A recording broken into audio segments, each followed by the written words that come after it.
You listen to the Be Forever Cool podcast. My name is Rex45, and we got a lot to talk about tonight between MotoGP, World Superbike, MotoAmerica. We got the Road America round, which is I'll be there as my first time going.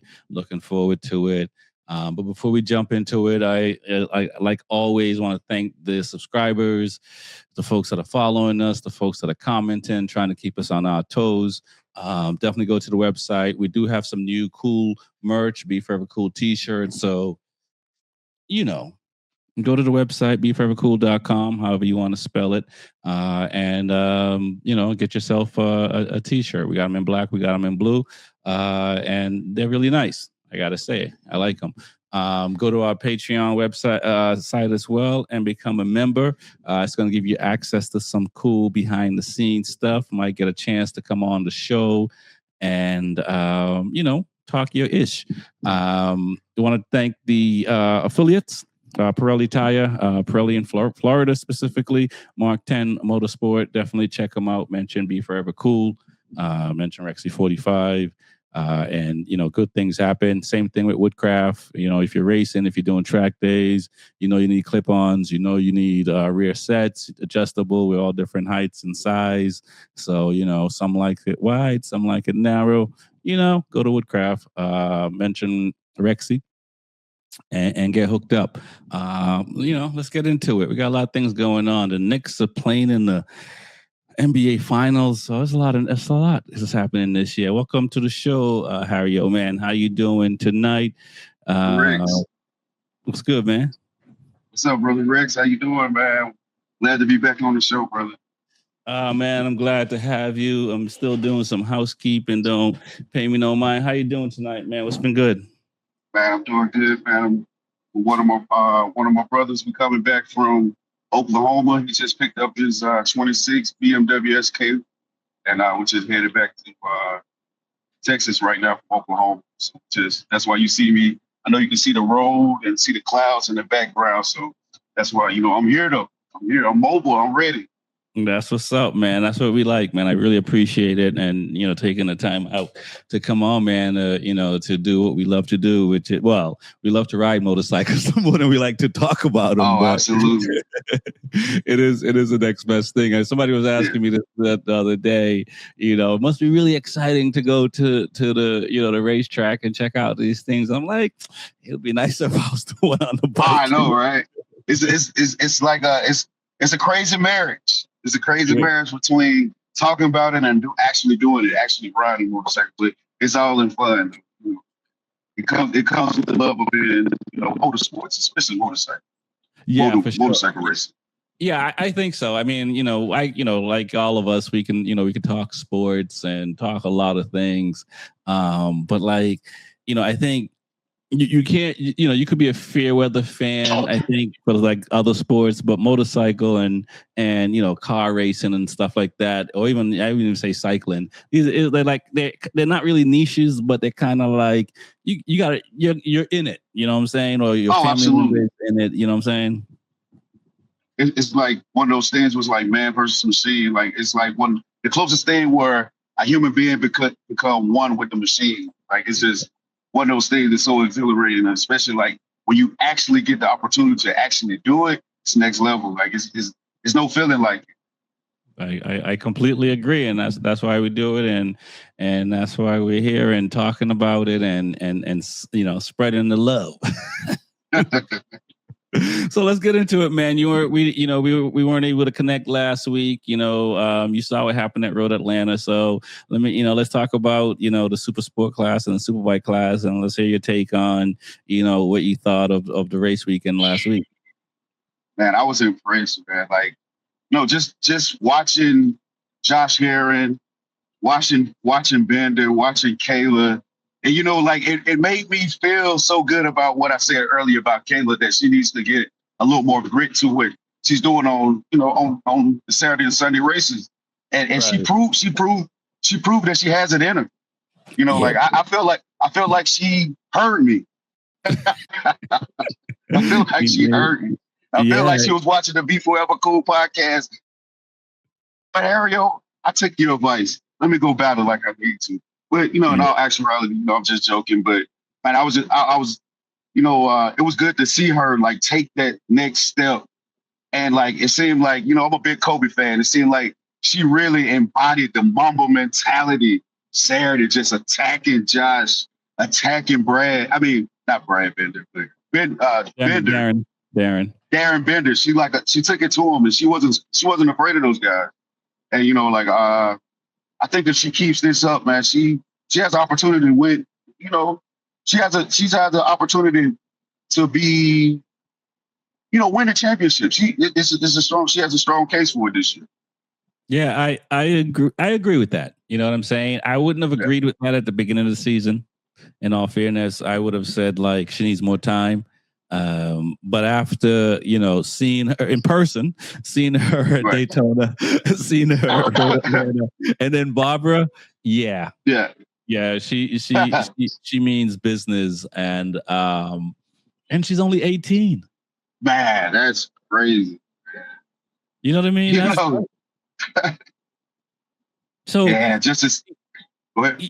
Yeah, you think like I'm a huge Celtics fan if you don't know, but you see like Jaylen Brown and Jason Tatum and what they did when they first came, and then once they got the experience under them and they got older, they got that that grown person mentality. Right. You know what I'm saying? She's still a young person, and you know what I'm saying? And if you believe these scientists, your brain ain't fully developed till you're 23, 24, give or take, so it's just like imagine, once she gets in her prime, you know what I'm saying? As far as racing is concerned, as far as like, fully understanding it, and she's already there. I mean, I'm not sitting here saying she's gonna be 24 when she wins the championship, because I think it could happen sooner. Right. You know what I'm saying? Based on how she's riding, she's definitely. I agree with you. She's definitely a contender for the championship, and those guys got to work for it. Right. And you know what else I was impressed by? What was the guy that was on the Suzuki? Tyler Scott. Tyler Scott. I was impressed by him too. Like we used to seeing the Ducati and the Yamahas up front, handling business in super sport. But actually see Tyler Scott, that's his name. That's the kid's name, right? Tyler Scott? Yep. Oh, yeah, to see him take it to like the Ducatis this past weekend. Even we saw a little sprinkle of Josh Hayes. Hey, I mean he made it work out wild. He made it interesting for a little while. But Kayla and Tyler Scott, they battled to the end. Yeah. They battled to the end, to the I mean, what 0.3 of a second was the, and she caught him at the last minute. She was in 4th place, and then she caught him right at the last minute. I was like, okay, this is, I wasn't used to seeing the Suzuki's battle like that until this past weekend. Right, and then on Sunday he got Hayes, right? Oh yeah, he did. He did. It's like that. Probably even smaller. Right. You know what I mean? And so I think for the Suzuki guys, because I think for Suzuki, to me in the last couple of years, they've just had a string of, I don't want to say bad luck, but they had a lot of crashes. Right. You know what I'm saying? And it's tough to be fighting for anything when you're crashing a lot. So to see Tyler Scott, this past at Barbara, fight for top 4, and it looks like, I mean, they probably may, unless these other guys figure out something, they're gonna be top 4. For the until somebody else shows up. You know what I'm saying? Right. And to see Suzuki do that, it's just kind of like, finally, right? And right on time, because TJ's on and he's a Suzuki guy. So it's nice to hear that, Tyler Scott, is now, so far that consistency is there. What's good, man? How you doing tonight, man? I'm doing good, man. Just running around last minute, fixing tires and stuff. So yeah, so I had to catch the stores before they close. I hear you. I mean, I don't know size trailer tire you have, but I think I still have a trailer tire in the basement. I could have told you to go get it. I'm like, I think I still got that tire. So you're all squared away. You ready for racing this weekend? Yeah, I'm try to go up there on Friday, do some practice, and then probably race on Saturday or Sunday. It looks like it's gonna be raining one day, dry the other. So we'll see how it goes. Man, you got rain tires, so what do you mean? You see how it goes. Put on some plastic. Rain tires build character. Put on some plastic and get out there and go have some fun. I like the rain, so I'm not wishing every race weekend is a rain weekend, but if it's raining, I'm even more confident. Well, it's round 2, so hopefully it'll be fun round. I'm excited, so can't wait to get up there. It's just more of just nerve-wracking getting everything together, and once you get going, it's more settling. So, but once you arrive, that's when you feel good.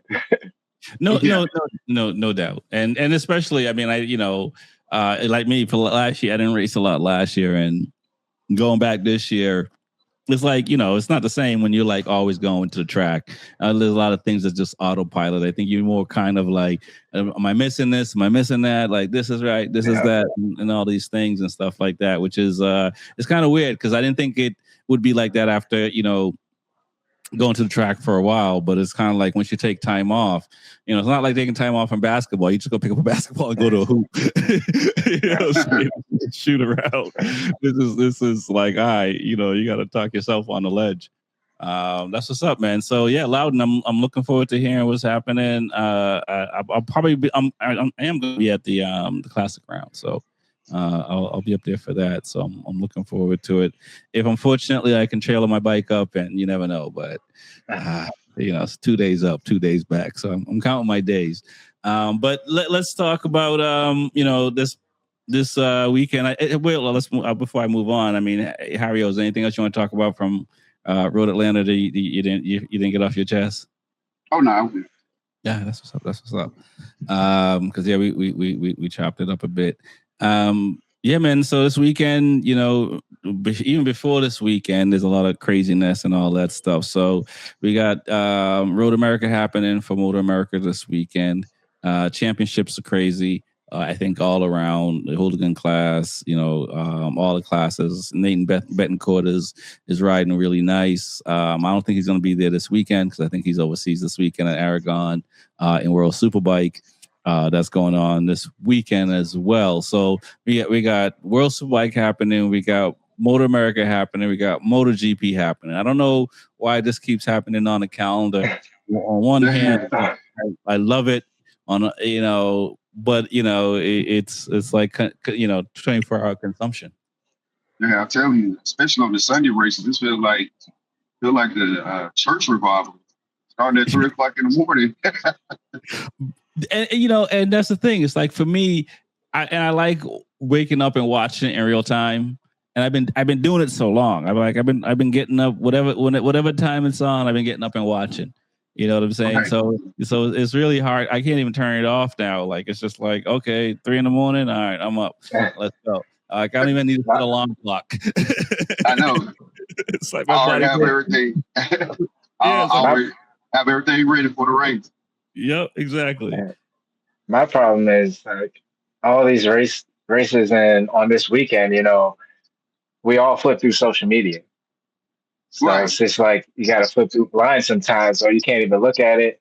Can't touch your phone like until you get everything out the way. So it's just tough, You gotta actually watch it live to keep up, so you don't have to go through it. I was just gonna say that if you watch it live, you ain't gotta worry about it. Yeah, you turn those notifications off. You know what I'm saying? I'm not racing this weekend, but even when I was racing, if it was a race, if I was at the track and it was up, I get up early, so I'm up at 5 anyway. You know what I'm saying? So for me, it's no big deal to be up, and I don't think social media is not popping that much at 5 a.m. Eastern time. I'm not on it, so you know what I'm saying. So even if it starts like earlier than 5, I'll get up and have it on in the trailer, and watch it for a bit, have my coffee, go throw tire warmers on, and We're gonna have a couple TVs. One TV for World Superbike, one for Man, MotoGP. See, MotoAmerica is our time, so you can right. wait a little bit for that. Yeah, Yeah. That's when you I, can take a break and get your break with MotoAmerica. I think you just need more monitors, TJ. I have 3 monitors, actually 4, so I could have all 3 on and still be working. Luxury, luxury. And I have. I mean, I'm obsessed. I mean, that's why we do a podcast and talk about motorcycle racing. Because if I wasn't obsessed and watching it like that, I don't know. But yeah, man. So let's talk about let's continue on the vein of MotoAmerica, and then we'll go overseas. Let's talk about we'll start with Super Sport because we're talking about with Harry O. We'll start with TJ. What do you expect to see? We see the Kayla, we got Josh Herron, we got the Darren Bender. How can I forget him? We got Tyler Scott. There's a bunch of other riders as well, but they haven't jumped up to the top 4 yet to really say But Josh Hayes is there. You got he's I'm drawing a blank. But what do you think you're looking to see from the Super Sport class? I mean, is this the weekend that Kayla can win a race? I mean, she has the momentum. I mean, this is, I believe, a much faster track with a lot more straightaways, and I'm not sure if it's a lot of hard braking, but I feel like she has a chance. Like she has the momentum, and she has everything dialed in. And once you have that confidence, that just keeps you up front. And yeah, she just got to fight with Josh Herron, Darren Bender, and possibly Tyler Scott will be up there. But I think she's onto something. Like I think this is possibly her chance, at least 1 out of 2. But I think if she doesn't, she'll definitely possibly be on the podium. Okay. I can, I said can, but I really should say will because I know she can. It's just a matter more of when. What are you thinking, Harry? Is this the weekend for her? To move further up. I mean, she's finished second, so I mean, only step is missing is a top step. Yeah, I just want to see what she qualified in. If she qualified like she qualified and Barbers, for sure she has the opportunity to probably double podium and possibly take a win. But I want to see her at least first and second this weekend because I think like she's been showing the potential. Since Daytona, so it's just her time. And I've been kind of rough on Kayla a little bit just for her. Like I think I said previously about her needing to bring more grid, and she's been doing it. And I was impressed with her last weekend. And I look forward to what she's going to do this coming weekend. Okay. All right. Let's talk about Darren Bender. What does he have to do? He did get a first place and I think a second place. So, I mean, he's right there. But, I would suspect he would like to be a little bit further out of in front of those Kayla and Josh. What are your thoughts, TJ? Yeah, man, I know that he's new to the series, and I'm not sure if he's been on this track, but every session is going to be really important to him. Obviously, it's going to be important to every rider, but he's been a front runner, and I think he's leading the championship. So I think he has a really good shot, and I think he's just going to have to put it down from practice and make sure you get the right lines and all that good stuff. But Darren Bender is no slouch, and he's definitely going to be top 5.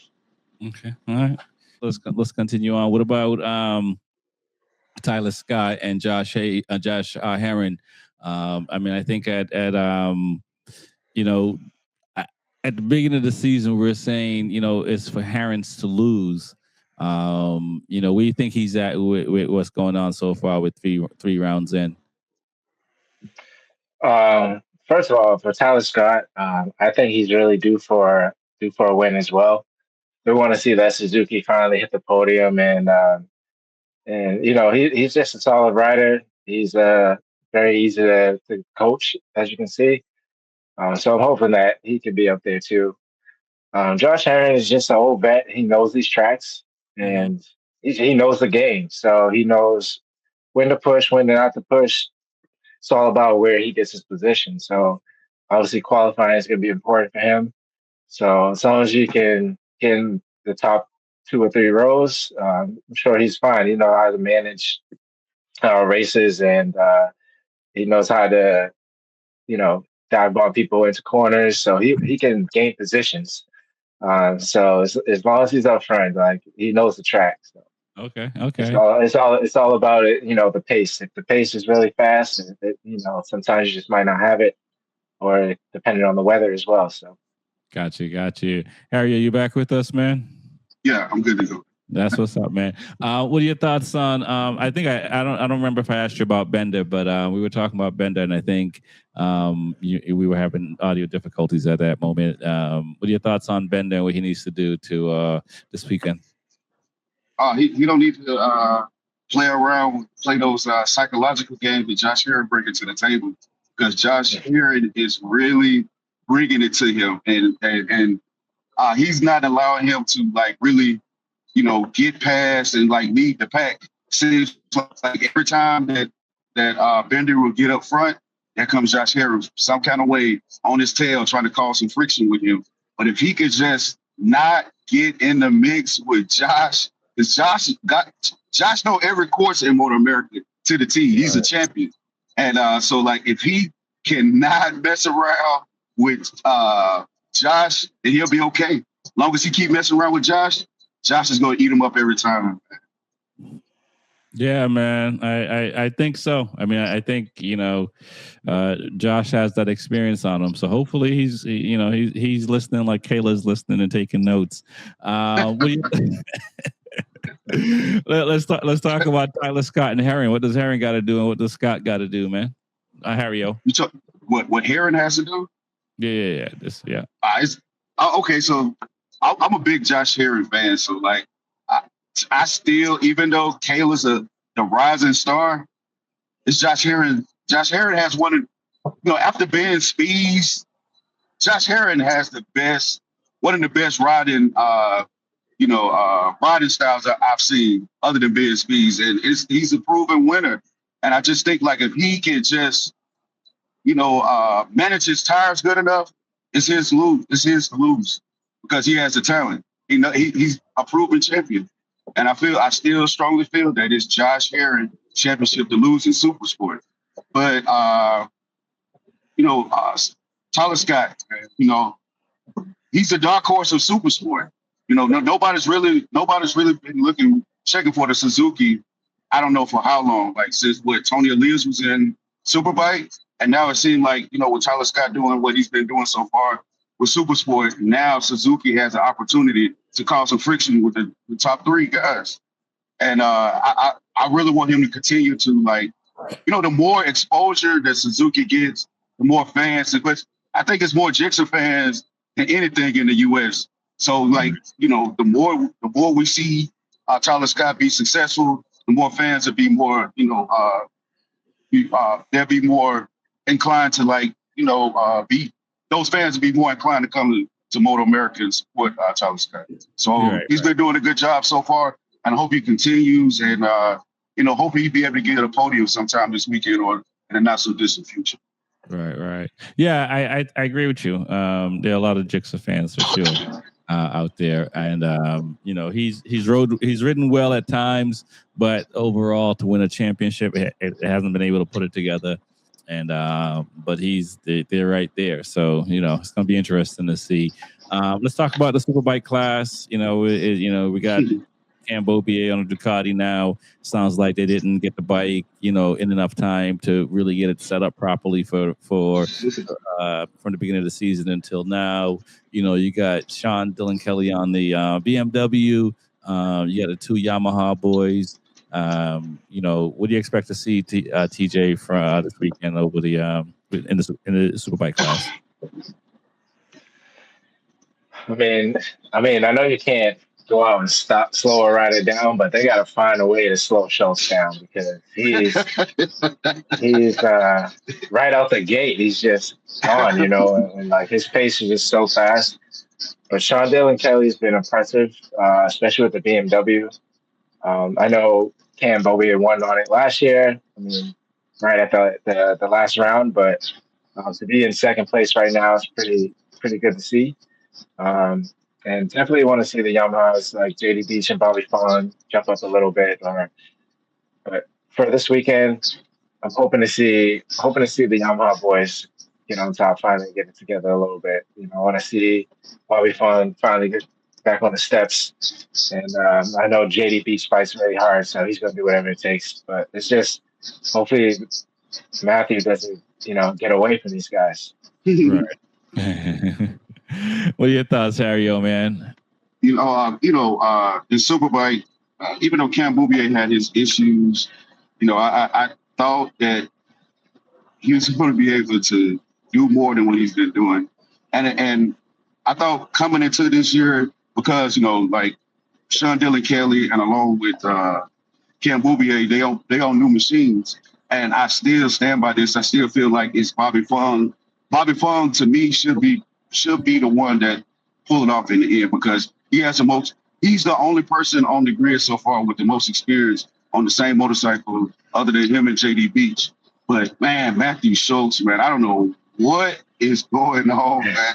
They have that motorcycle tuned to perfection. Just from the start, he's already like 4 seconds ahead of the rest of the pack, and he's not slowing down. It has to be a red flag for everybody to catch up with him. Yeah, I mean, I think that, I don't know for sure, but I think the Super Sport class helped him, to winning the titles 2 years in a row obviously gives confidence. The fact that he probably felt like he deserved to be in the Superbike class and didn't have the opportunity. I think all those things kind of play a part into where he's at this year, and he's all business right out the gate. It's take advantage of it, because you can't Bouvier learning the bike still. Sean Dillon Kelly learning the bike still, because Sean came from the Suzuki the year before, right? If I'm not mistaken. So learning the bike. Yeah, he was. Him and Escalante were teammates last year. Yeah. You got JD Beats, who's his first year on the factory Yamaha and coming from a Honda, right? And then you got Bobby Fong, who he hurt himself, so he's not 100. So take advantage of it. You know what I'm saying? But this weekend, to me, I think it's going to be closer because these guys got more data, and Fong is more healthier. So I think it's going to be closer this weekend than at Barber. I want to say something real funny, kind of funny, Rex. But when Cameron Bouvier crashed that freaking Ducati, I wanted to send him back to a BMX bike, man. I was too upset, man. I was like, what in the world, man? I mean, you got like the best machine on the grid. And then it's like, soon as he tucked it in and he fell, I stopped the broadcast right there. And I was like, man, come on. Like this, you got the number, you're the penny. You're the penny of this year. You're number one. You're supposed to be represented. And the beginning of the season, I didn't have any grace for him. After watching the podcast and listening to you, Harry, he didn't have the machine. So I gotta give him some grace, man. I just hope he's making Ducati guys like us look bad. He's making us look bad, man. What's up, TJ? You can't count out Cam. I mean, he has a lot of experience as well. Absolutely. So, to be honest, I didn't think that he would pull off the championship last year. I think he was sitting in, second or third, going into the race weekend. And by what happened, he ended up on top. So I can't count him out. I mean, even last year, I think he was figuring out the BMW. He had a lot of crazy accidents on it. And, he still pulled it out. So can't count him out. Oh, no, I can't count him out. But he does hurt he's been hurting my feelings every weekend. As soon as I see that red Ducati go down, I was like, oh, man. Oh. Yeah. I wanted to say something about Schultz, too. So I remember a few years back when he was actually in Superbike, he was always, second or third. He still had the pace, but he's always behind Jake Gagne or Cam Bouvier at the time. Then he went down into Super Sport and, to win the class there and then come back up and do what he's doing. and it's pretty impressive. But like he's on another level right now. So I think I agree with you, Rexy. I think this weekend will be a lot closer because of the layout. But you know, they're gonna have to match his pace. Yeah. Oh, no, they definitely got to match his pace. He's not going to slow down. No, he can't be stopped, man. No, for sure. Let's move over to MotoGP. MotoGP is in Mugello, one of my favorite tracks to watch a race because I haven't been able to get on it yet. Last round was crazy for MotoGP. I mean, all the races like MotoAmerica, World Superbike, MotoGP, people were getting carried out on stretchers. You know what I'm saying? That's just it. And so it is what it is there. But we got Alex Marquez is not going to be at this round. We got Marc Marquez returning. We got Pecco Bagnaia coming off of like being upset with Ducati, rightfully so, I think, at this point in time in things. We got the Yamaha boys. Speaking of Yamaha boys, Reese was good. Crazy going to be happening this round. That happened and what's to come. So we'll start with TJ, man. What do you expect to see this round in Mugello? Is it going to be Italian 1, 2, 3? I think I don't know what year was that. Was that 2019, 2020? I don't remember. What are your thoughts, man? It's crazy at this point in the season. Like you got a lot of the top riders either injured or out. But I know last year we saw like Alex Marquez, Marc, and Pecco fighting for the front. So I know Alex is out. I know Marc's coming back, but I feel like hopefully this is Pecco's chance to, redeem himself a little bit after all the bad things that's been going on. He loves this track as well. But at the end of the day, with Aprilia's progression and the dominance so far, like I feel like they're just gonna still figure it out and still be top. So let's see if possibly Bezzecchi and all those guys top 5. Hopefully a Ducati in there. Okay, all right, yeah, I hope so too. I mean, but I think you're right. Maybe Fabio.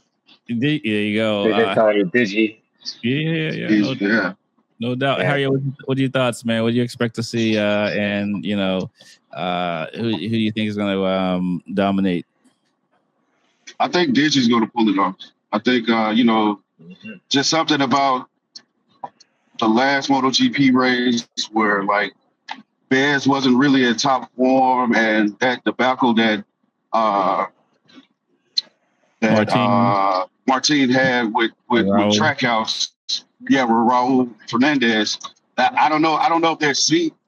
You know what I mean? It was just, it seemed like they were seemed a little underpowered, but it might have just been like everything that happened, the restarts and what have you. But I think it might be Digi. Like he looks fast. He's been fast. I mean, he's been fast ever since the beginning of the season. So I look forward to him maybe pulling it off, especially swinging the VR46 flag. Valentino Rossi is going to be there. He's the uncrowned king of Italy. So I look forward to, for the VR46 team because his teammate is not going to do nothing. So it's going to have to be this. Last round when he won, Valley was congrating him. He's like, so does this mean you're going to stick around for another year? Smile. It's tough when that money, right? I mean, Rossi's gonna have to dig into his own pockets to keep Digi. I think. What's good, Reese? Man, welcome to the show. I assume you out in the middle of the country somewhere. I'll probably see you tomorrow or Friday. I'd say the Knicks are in the NBA Finals, so you should be excited. But Kevin Hart got roasted on Netflix. He's a Philly guy. You're a Philly guy. So it sounds like a win was good. I mean, no, I'm not happy that Knicks is there, but it is what it is. And I'm out here in Wisconsin, geared up for the weekend, man. Just finally got off the plane. That's it. Oh, don't tell me that. I got a couple of flights to catch tomorrow. Hey, looking forward to it. I'm not complaining. What are your thoughts, man? I know you're working this weekend, so your focus is MotoAmerica. But there's a little side of you that's kind of watching the monitors, what's going on in the rest of the world. What are you thinking? Is it going to be Ducati all the way this weekend, or Italians? I mean, yeah, I'll be watching the monitors. I mean, I think it's going to be a Ducati show, like always. I mean, if you look at the history, I mean, Ducati has dominated across, besides the one time with Quartararo for the past, several years. So, I mean, it's probably going to be another Italian show. I mean, I'm expecting Digi to kind of go off of his, win. So Right. I'm expecting him to, bounce there, and I'm expecting Bezzecchi to do well, and I'm expecting a couple other guys, front runners to be there. Jorge Martin, I'm expecting him to be up there, and either it's going to, the next two guys that's going to be up there is either Agor or Ferrandez. I mean, Ferrandez is on a little bit of a streak. He's kind of a sleeper, so we'll see. Yeah. I assume it's all of y'all 46 Academy riders, since it's one of their home tracks that they come to. I can't assume that, man. Morbidelli, I wash my hands up, boy. Yeah, man, he was right last round. Me too, man. He's washed. Morbidelli, man. That's a joke. He's ready to be Cameron Boubier's teammate next year. He ain't coming this way. No, he's on a 25 bike, man. He's working it out, but it's his own track. He knows where all the bumps are. What, he been working it out for the past 20 years? Nah, he got his knee injury, man. Come on, Penny Hardaway, man. Come on, man. Yeah. And look what happened to Penny. He retired smartly and sent him out. You know what I'm saying? Like, he was nice before he got it. He jacked up his knee. I mean, Who was nice? Who was nice? Penny? No, yeah, of course, but Frankie Morbidelli. He was winning on the Yamaha factory. What are you talking about? Before he hurt his knee. Yeah, he was winning for Patronus. Yeah, he needs to heal up. Yeah. He needs Alexis Espargo to give him a push. That's his rival. That's what Franco Morbidelli needs. Alexis Espargo. Listen, he needs somebody to hit him. I'm hard. The only time I say Morbidelli was nice was Moto 2. Oh, okay, all right, fair enough. Well, he was nice. No, he did come off. He was nice when he on the factory. When he was with what's the kid, the Quartararo? When they was with Patronus, he was decent. He was decent. Yeah. He got some wins. What are you talking about? Remember what I told you? There's some riders that's never got no win in MotoGP. But remember what I told you, though. I've always said it, and I'll say it again. The sun shines on a dog's ass every once in a while. I mean, I think this. I mean, at this moment, I mean, it's his seat to lose because he has to beat Diggia to save his seat, and he's not doing a good job. Right? He's already lost that seat. He's been holding that seat up for the longest. That's Bulliga's seat now. That's Bulliga's. That's Bulliga's seat. Yeah, he's been holding that seat up for the longest. He's just between him, Bender. It's like they just holding the seat up. It's like, yo, it's time to move on. It's like, like old Yeller, back in the day, you got old Yeller, you got to take him out the pasture and go out back. That's them. You need to go out back. Just bye. What about y'all need to go. You feel the same way? You feel the same way about Jack Miller? Jack Miller, yeah, it's time to go. Yeah, for sure. It's time for him to open up. I like Jack. I like Jack. Jack's cool with me every time I see him. We have a conversation, but it's like, we just holding seats up right now, man. Come on, man. If Jack Miller was on a Ducati, he'll be up front. Nah, he had his opportunity. No, he was Pecco teammate. He had a 1 year. He had a 1 year deal. Don't do that. He had a 1 year deal. He should have had a 2 year. He had a 1 year deal, and he took the 2 year deal with KTM because Ducati was only trying to give him a 1 year, and he wanted a little more security. He should have stayed with Ducati. That was his best time out there. Yeah, but he would have had a 1 year, one and done, and everybody was signing 2 year deals. He would have been odd man out. Hey, but that's when you take that 1 year deal and you stick it to them and prove why you need a 2 year deal. What about Zarco? He said it though. Zarco has been the best Honda guy for the last couple of years. So I mean, who's been a top Honda guy over Zarco? Yeah, Crash Man. Evil Knievel Mir. He's good. Zarco's going to fight for Honda after a laser tire. Crash Man Mir. He's cool. Crash Mirror. That I changed Crash Mirror's name to Crash Bandicoot. Crash Bandicoot. That's Crash Bandicoot right there. That boy crash out every time. But he's like, damn, how much parts do you have, man? Like, what is your bill? It's he actually had a lot of points. He's taking out his check now. He's probably taking out his check. Like, we'll crash. Right. That's $1 million. These guys that are full gas, right? Him, Marquez, Cam, Bobier. These are guys are full gas that they're gonna crash rather than play it safe. Play safe is not the right word. Who? Mir? Yeah, he's always ready. He's ready to crash always. But listen to what you said. You said Cam Bobier, Marc Marquez, and Joan Mir. At least the two, they're up front. Where are you at? You full gas in the back. He's on a Honda, man. Come on. He's on a Honda. Mir was in the back. Mir did win that bubble championship like LeBron, though. I don't do that. Do you count it? Do you count that? Yes. Nope, I don't. Just like I don't count LeBron championship. Nope, I don't count. I don't count Mir's championship. Why no fans out there, man? Why no fans? Only people who was there, like Oxygen, was at those GP races. That don't count. That's like a practice. That's like a free practice one. But he won a free practice one championship. Yeah, but here's the thing, though, man. You can sit here and say the sun don't come up, but the sun still comes up. I mean, just because you say it don't make it so. The man won it. It's in the history books. Fans can deny what we want to count and not count. Man, he looking at that trophy. He touching that trophy. But, okay, right. Here. I'm gonna say this. I give him that. You gotta give him that. He did win the championship. He has it in the record books. He has it in the history books. Right? That is true. Okay, but the same thing as I myself know as an athlete. You know what I mean?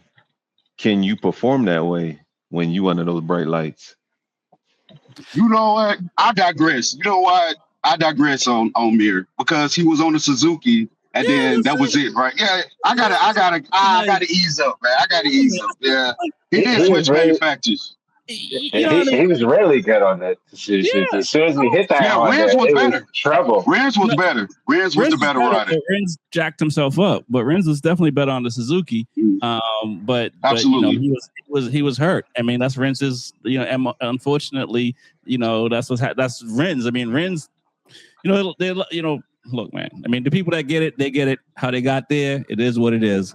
Because Renz is probably sitting here saying, "Yo, man, I should have got one, but this leg ain't going the right direction." I could never really take Renz seriously because every time I see Renz, I always think about Borat. So like, I never really. I mean, listen, he's a Moto2 world title guy. He's a Moto2 championship, man. I mean, and the guy was sunning all of them in Moto2. Like Renz, absolutely. Morbidelli, you know what I'm saying? These guys, like, anyway, I digress. Let's talk about Aprilia. Aprilia struggled a bit. It looked like there was some,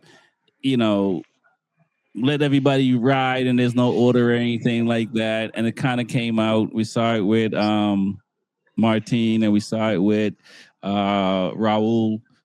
Even the head guy at Aprilia, had to go over to track house and said a couple of words and walked off, kind of thing. And then we saw Ayagura take out Pedro, and then got the the 6-second penalty and drop back to 9th place and stuff like that. Aprilia is a young team in the sense that they won a lot of championships in World Superbike and all that stuff. But this is the best season they've had in MotoGP, to my knowledge, unless we're going way back. What are your thoughts, TJ, on what should you see from these guys this weekend? You should see them definitely at least top 10 for sure. Just going to sports in general, like when you're doing well, like in the locker room, you still have your arguments and all that stuff, but you got to play it out a certain way. So what Martin did wasn't good, but I think they'll shake that off and come back really strong this round. And they can't have that as a distraction because they're they're doing really well. They're on top. They have all their riders doing really well. Like, this can't be a distraction. So I think they'll bounce back and figure it out. So I'm not really worried, but I think they'll all at least be top 10. Gotcha. Can't say Yeah, top 9. I don't. I, I mean, they're close to locking out a lot of races, so I I could think possibly so. say that, but I don't know. I'll say this. I'll give Petco because it's a home track. Outside of that, I mean, I think the Aprilia boys. I mean, Marquez is not going to be 100%, so I can't really. I'm not counting them out, but I don't know if I'm gonna see him up front right away. What are your thoughts, Hario, on Aprilia, and what should we expect? Yeah, I think I agree with TJ. I think all four will probably be in the top 10. I think it was just a little anxious last weekend, and they really, I mean, it was just a little anxious last weekend, and it's unfortunately what happened to Martin, especially with him and Raul Fernandez. They were just trying to fight for position, and things happened. It was a racing incident, and I have a little grace. I have a little grace for Martin, because everything that happened to him last year, and he's just, trying his best, trying to prove everybody wrong. And one thing you can't do is just get to arguing with the people that make you the best every Sunday in the paddock. And I know Raul Fernandez, and his intentions was good. He was just he didn't want to lose position. And I think if they just focus more on just trying to, complete the race, they can work out fine for him. So I look forward to everybody in the Aprilia camp to be, all four riders. So I think they're going to have a great weekend. Okay, all right, no doubt. What are your thoughts, Reese, man? I mean, it's easy for us to say what should have happened in hindsight as far as last round, and between Raul and Martin, because in that moment you think you're making the right decision, and 9 times out of 10 it might go right. You think it was a team meeting, overall Aprilia meeting, with everybody saying, "Hey, we all need to work together, and somebody's gonna win a championship." I mean, I think it was a team meeting. I think it was where it's like, it's like, hey, don't take each other out. We're trying to, at the end of the day, we want to win the constructive, championship as well. If you're going to pass one another, you can pass one another, but don't take each other out. Don't make it such a tight pass or such a dirty pass. Try to make it as clean as possible if you're going to pass one another. That's where it's going to come down to, because you're still trying to win the manufacturer title. You know what I'm saying? So that's another thing. You got, 4 Aprilias up there, and you got all the Ducati boys. So you try to, you're 2 behind them. So you got to try to get all you guys up there in the top 10, and which I think they will do this round. Okay, no doubt. I agree. I think it's only 2 Ducati at the moment, though, against 4 Aprilias, even though there's 6 Ducatis on the grid. But we'll see if Furman has something to say, because he was looking all right the last round. I mean, the last round, this is one of those, like Le Mans last year with the rain, or Austin the year before. We had all these red flags and stuff like that. At that point, it's just who is doing the right thing in that moment. It has nothing to do with the racing anymore, because, like I said, we saw people go down. Is Furman Aldeguer, one of these riders that we should be looking out for? Acosta as well. The guys that had the bad luck. Even Mir, I'll throw Mir in that situation, because he was running up front, and he did get on the podium, and he got a tire pressure penalty. You know what I'm saying? So, what do you think about, TJ? What do you think about, Acosta, Mir, Raul? I can't even throw. I mean, I think Digia. I don't even want to throw Digia into that, because I think Digia is going to be one of the top 3 guys the way he's been riding so far. What do you think about those 3 guys, and where they may end up this weekend, man? So Acosta, I mean, I feel like the KTM's can do pretty well at this track, but the Acosta is fight, and I feel like he has a good shot. For some reason throughout the race he falls back, so I don't know if he's choosing the wrong tires or the wrong setup to not last the full race. But hopefully he can figure out this round and hopefully be top 5. But still count on him to win a race sometime. Yeah.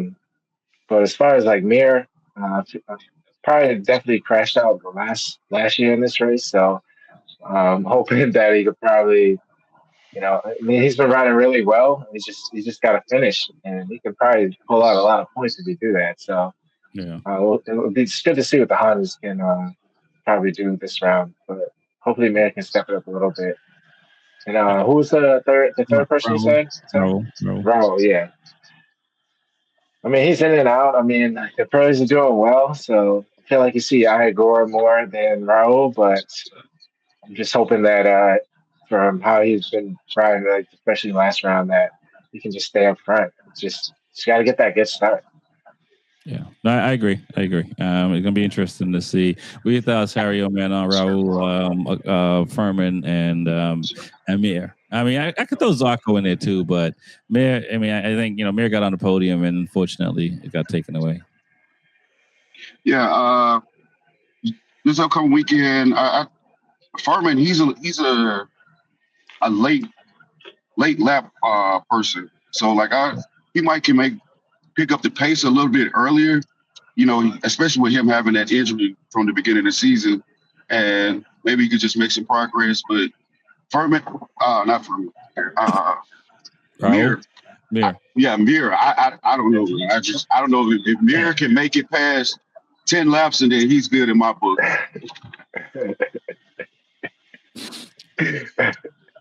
I agree. He's good in my book. No, he got to make it past certain laps. No doubt. What are your thoughts, Reese, man, on them riders, man? I mean, what do you expect to see from them? Can they fight for top 4? I mean, I see Acosta. He can definitely fight for top 4. Ferrandez, I mean, he can definitely fight. It just depends on what side of the bed he wakes up on. Right. Acosta, he can definitely do it. Mir, I expect Mir to crash out, man. Being honest with you, I expect him to crash out. Okay, all right. I'm honest. I'm gonna quote Lewis. I'm gonna quote Lewis right now. You can finish the top 10 if the other top 10 either crashed out or is tired as heck because you can't restart. So of course I can finish the top 10 then. But I mean, what do you think it is with Furman? I know he's coming back from an injury, but ever since he got signed to Ducati, he just the only person that comes, not only person, but one of the people that comes to mind is Johnny Manziel. Like he got to the league and just kind of just like not locked in, right? I'm not sitting here saying Furman is, doing drugs or anything like that, but like Acosta's locked in. Like, Quartararo when he came was locked in. You know what I'm saying? Like they were rookies. You look at what Ayagura and Raul was doing. Go ahead. Aldeguer does have something on Acosta. He has a win. He does, yeah. Oh, absolutely. I was just getting ready to say that. And he was the rookie of the year too. Acosta does not have a rookie of the year or a win. Right. But rookie of the year, where I mean, again, Ayagura was running until he got hurt. That's all I got to say. So you see, Acosta's hungry because he doesn't have a win. I agree to that. I feel like Aldeguer, he got his win, and hopefully, that young mindset. I don't feel like he's hungry enough like Acosta is. So hopefully that win didn't set him back where like I got to win. I just need to just ride and get points. So I mean, like I said, I know he's been hurt since like coming back from injury and stuff like that. But like from last year, this year, he's shown glimpses where he makes bonehead decisions. As simple as that. Which is crazy to see. But let's talk about Kate. Well, let's talk about the injury, the riding injury people. Marquez, you got Vinales. I guess Furman is still kind of coming back from injury still. What do we expect to see from these guys? Just more like just making sure they finish the race. Is it possible that I don't know what it's like to have screws removed and all that fun stuff. And I assume they got to put new screws back in that are straight and stuff like that in the recovery time. But should we expect anything special from Marquez and Vinales this weekend, TJ? I mean, that's all for the fans too. You know, you want to see these riders show up so you can care them more and see them going around the track. But Marcus Mark, if he's ready to rise, like I expect 100% out of him. I mean, looking at what happened and all the surgery and everything, like I can't see him going out there 65, 70%.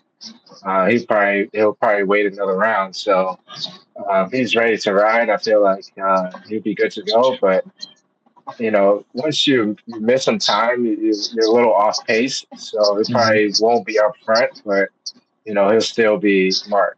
And but yeah, so and Maverick, it's just he's been not around for a while, so I can't see him just coming out and you know doing some damage. But Right. it's good to see him back. It's good to see him back. I thought Mark would be back before Maverick, but I mean yes, but he pulled that out for him. But I don't see him doing anything. Okay. Harry, man, what are your thoughts, man? You expect to see much from Marquez and Vinales this round?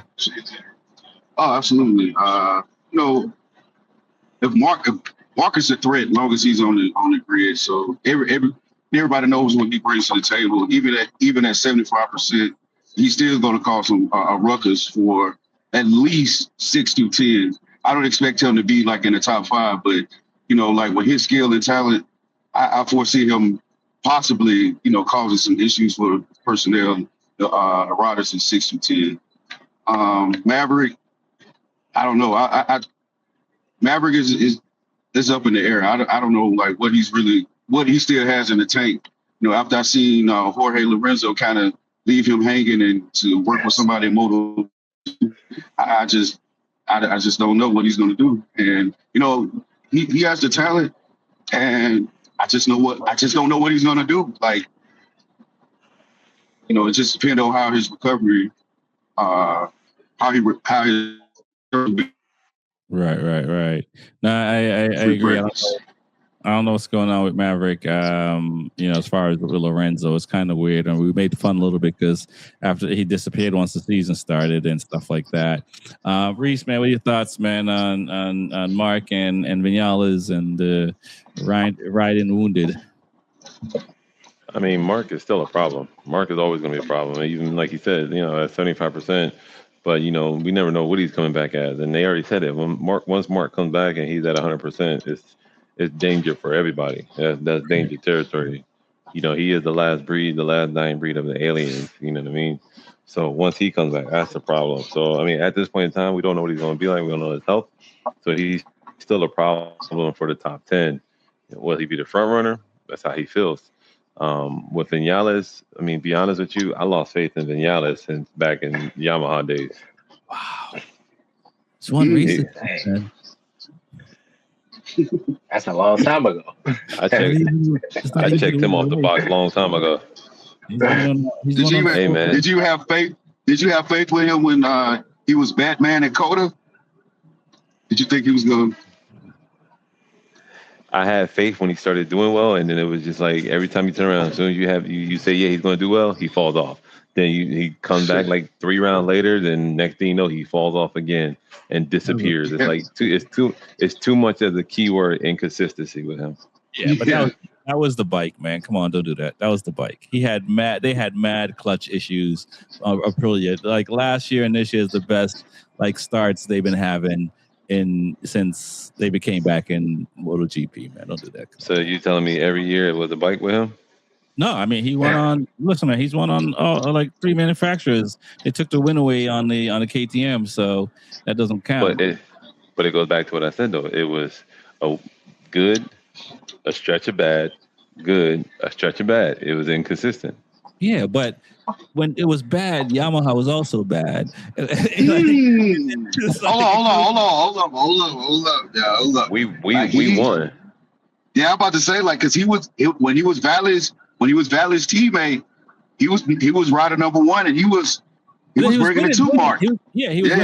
But then when Quartararo was his teammate, and I think it was the second year when Quartararo was his teammate, and the year he got booted, Quartararo was the only one that was able to ride on the bike, and he just gave up. Gave up. I mean, it's weird to see because you can say that he gave up, or maybe he started coming just like with Pedrosa and Honda and stuff like that. Some guys, when the bikes start to change, they start to not be able to. Quartararo and Marquez are the exception to the rule. When the bikes start to go bad, that can still ride the bike and be successful. So but he even admitted that whole Yamaha situation was his fault. Oh, no doubt. I mean, I'm not sitting here saying like it's okay to do what he did, and I'm not like that's not what I'm saying. Oh, he even admitted that he wished he never did it so he can go back. Right. Yeah. I don't think he, I don't think he did it thinking like, oh, I'm going to lose my job. I think he did it thinking like, I'm going to get a new engine. So and again, when we talk about in like real time, right? Like you make a decision in real time. It's easier to say in hindsight. What's the best choice? But no, I think that the guy can ride, but there's something that I think with Aprilia. I'll say this, and then we'll move on. But with Aprilia, it was more business than anything else. Why he left? Yeah, I mean, so it had nothing to do with he would be more successful if he was on Aprilia. But he didn't appreciate how they did business. So it is what it is. But it'll be interesting to see for him coming back because I think him and Jack Miller helped bring the KTM forward. I think when Miller got to KTM, he helped them kind of move the needle. And I think Vinales did the same because he was the one that was doing really well until he got hurt. Right. and then Acosta came up from the rear, and Acosta is doing well. So I don't know if this season is enough for Vinales to show that he has it, but we'll see. It'll be interesting. But I'm happy to see him ride. No, I'm just mad that he had the whole winter hype story that I'm working out, and Lorenzo's my mentor, and then nothing to show for it. Yeah, I know you got a bent screw. But like, there's nothing to show for it. That was your hype Ford manufacturers. He's been on what? Ford manufacturers. Because he started out with Suzuki, didn't he? Yeah, Suzuki Aprilia KTM. That was his hype point. The winter testing was his hype point, and that was it. That's all he got to show for it. This is what I got to show for. I'm gonna show people that I can still do it, but when I get out there, I can't do it. He worked out so hard. He bent screws in his body. What are you talking about? He didn't, you know what I'm saying? Like, he bent screws, man. Come on. Like, that's not from not working out. I mean, let's see what he do this weekend. He could have felt out. I mean, he got it. I'll say this. So what about when Mark was riding around with bent screws and no one knew about that, and he was still doing work? We talked about that on one of the shows. Like, what's up with these riders bending screws? Yeah, it's like, I mean, that's that's some serious training, right? Like, I know some people that I got a screw in my hand. I know people that got screws in their ankles and whatnot. I mean, that's like, is that just too much training, or they got to start making, screws strong enough for these superhumans that are doing these kind of pushing their body to that much level? Because I mean, the bone is moving, right? If you're bending a screw. Yeah.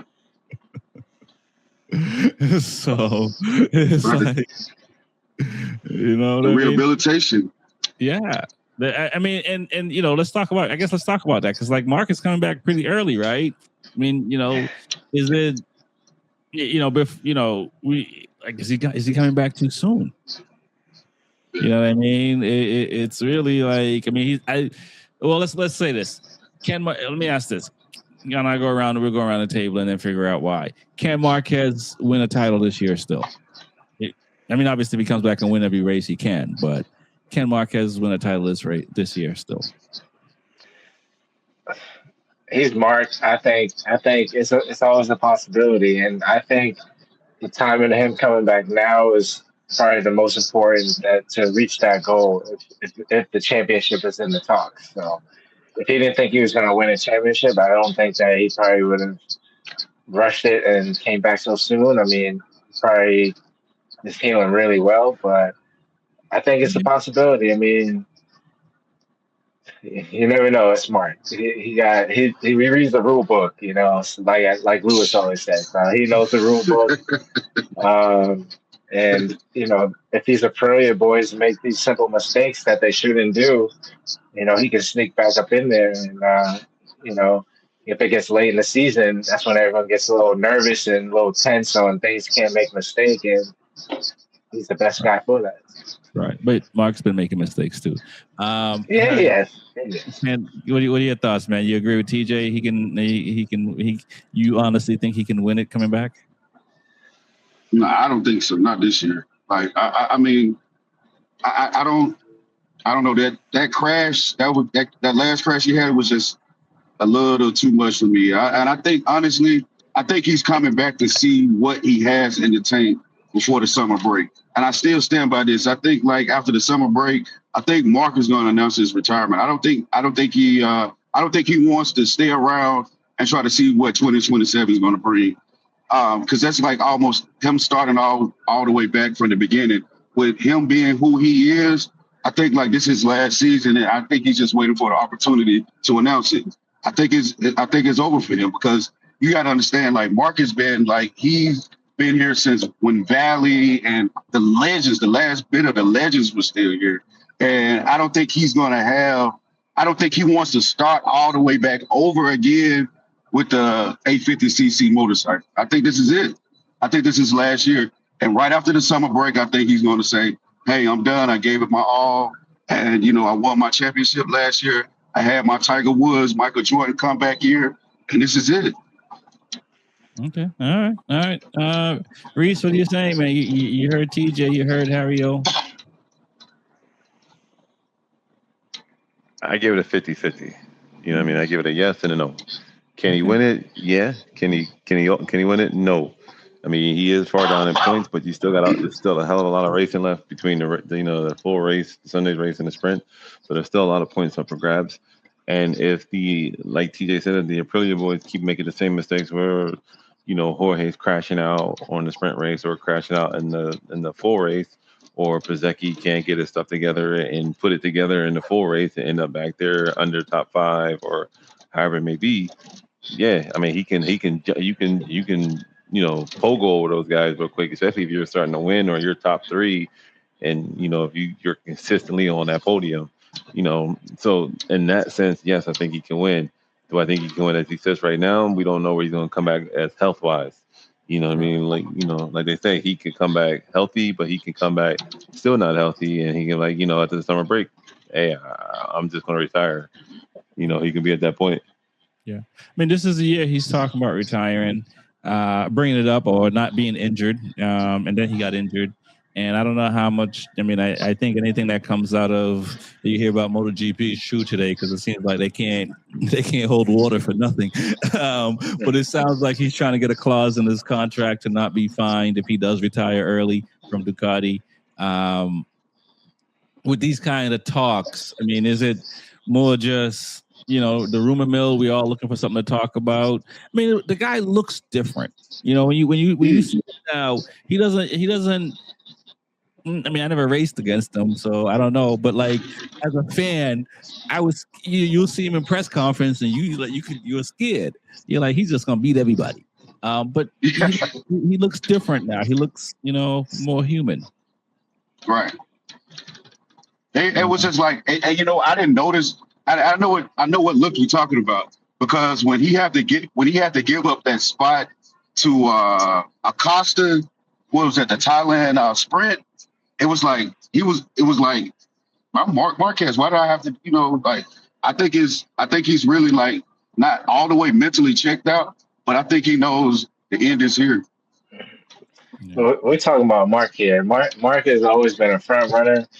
When he was having problems with Honda and he was in the back, that was his worst times. He was getting injured, and right now, this year, it's like last year, like he had it figured out. He blew everybody out of the water, and he goes 100%. He always wants to be in the front. That's just who he is. So like, he's been fighting with Digi. He's been fighting with all these other riders, and he's been crashing. And things that have been working out with the bike. And I just think it's just a mental thing, and that if he wants to continue going through this, because he's not, in the front, because he just wants to win the championship. That's just how I think. But No, listen, I think if he was on, if he had a better package, I would say, yeah, he's gonna win. I mean, if they were on the 20, if this was 2024 and he was on a 24 Ducati, I would say he's gonna win.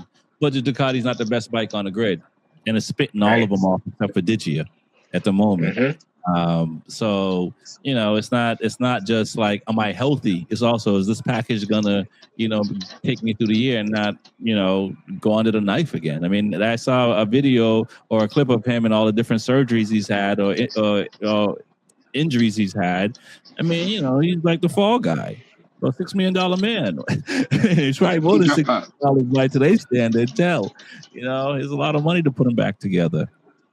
So it'll be interesting to see, but we went over a little bit, so let's do the picks and then we'll get out of here, guys. We will talk about World Superbike, but as everybody been saying so far, it's the Bulaga show, so we'll run over next week and talk about World Superbike.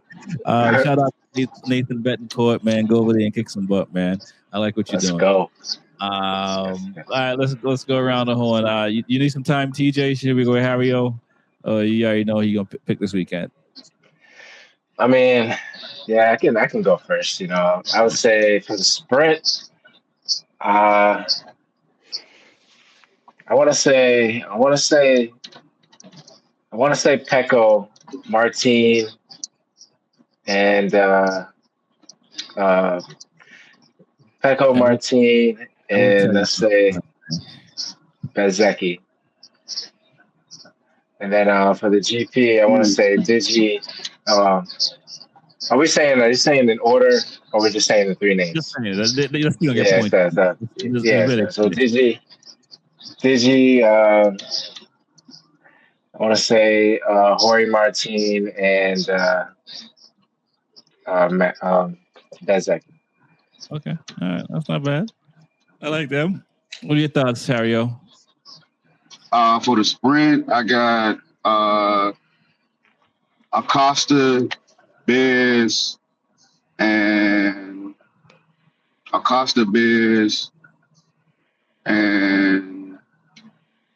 Pecco. Okay, I like that. Solid. Sunday, I got Bez, Martin, and Pecco. Okay. What are you saying, Reed? On sprint, I got Jorge, I got Pekka, and I got Digi. Okay. All right. And then your full race, I got Pekka, Jorge, and Bezzecchi. Okay. That's good. That's a good one. I think I'm going they had Mojello, so I'm going with Pecco on the sprint and the GP. I'm going. I can't get Bezzecchi on the sprint, man. He hasn't proven it. That's true. I'm still going to go crash mirror. I'm going with Baz still on the sprint and GP, and then I'm going to go with Digia for sprint and GP. So all Italians. Yeah. So we'll see what happens. I don't have too many points to give, but I can give up a little bit of points. But it's going to be. I think it's going to be a great race actually, because the atmosphere is going to be going to be crazy. I haven't checked the weather, so I don't know what it's going to be like. I see you with your jacket there, Reese. I'm packing long johns. I ain't gonna lie. I saw the weather. It's supposed to be nice. It's supposed to be real nice. It just the sun's down. It's cool. The lakes is right there, so it's a little cool right now, but it's supposed to be nice. And 70-something, Reese. Come on. Perfect. It's like 95 degrees down here today. That's perfect. It's sunny. That's 70-something degrees is perfect for racing in? Cause remember, you at the track, so the sun is out. There's no shade, so it's gonna be warm. That's good. The track temperature is gonna go up a little bit for sure. Okay, it's still kind of chilly. And from what I hear, they doubled the ticket sales from last year to this year. So doubled. Okay, that's what's up. I was talking with somebody about this earlier, and because I don't know what the numbers were for Road Atlanta and Barbara.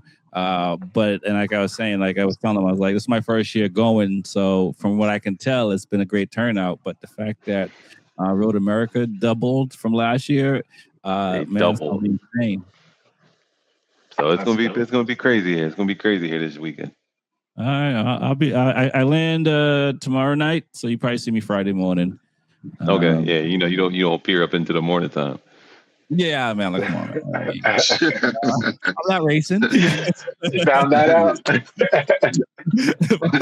I was racing, I'll be there in my basement, my like 7. Making sure the tire Some woman's of us, right. Some of us gotta work, some of us gotta do work, some of us gotta get the whole setup ready. Exactly. My setup is ready, but I was just like, I could, do the early stuff, but I'm like, everybody's running around doing stuff. I'll wait till y'all at the grid and like, I'll show up then and do my thing. But you never know. I might early.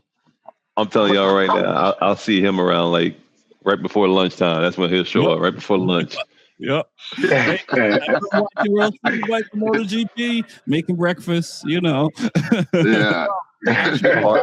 Part time over here. I don't have a trailer, so I'm gonna be in the media. Actually, I'm gonna be in the media center from the time I get there until I leave because I don't have a trailer. So I might have to put on steal one of your shirts, man, so I can hang out in the AC somewhere. Let's go. All right, no doubt. So I'll see you on Friday. You'll see me early because I'm gonna be there early. So, and I can't leave. All right, no doubt. My name is Rex Fortyfive. Be Forever Cool podcast. I want to thank TJ with 2 Wheels and Coffee, Harry-O with 2 Wheels 1 Chain, Reese from Attack Yamaha. Let's go. Peace.